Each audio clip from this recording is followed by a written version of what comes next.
When I was in school, Kohli used to chase. When I was in college, Kohli used to chase. Today I'm working, he's still chasing. Karthik Naraj, ಅದಕ್ಕೆ ಅಲ್ವಾ ಹಾಕಿರೋದು ಇವತ್ತು G Kohli Jesus ಅವೇ G T ಅಂತ, ಅಥವಾ G T chased away by the king ಅಂತ ಹಾಕಿರೋದು ನಾವು ತಮ್ಮನೇ ಇಲ್ಲ.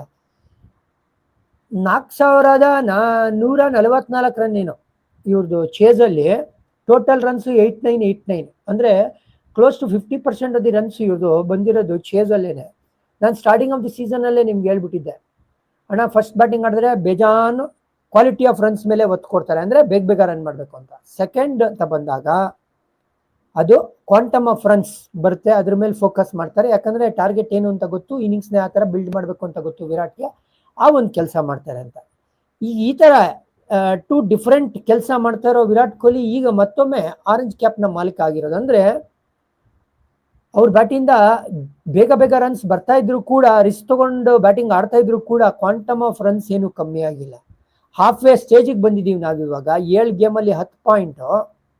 ಸೊ ಈ ವಿರಾಟ್ ಕೊಹ್ಲಿ ಆಲ್ರೆಡಿ 7 ಗೇಮಲ್ಲಿ 300+ ದಾಟಿರೋದು. ಇವಾಗ ಇನ್ನು ಹಾಫ್ ವೇ ಬಾಕಿ ಇದೆ. So another 600+ season loading ಅನ್ಸಲ್ವಾ?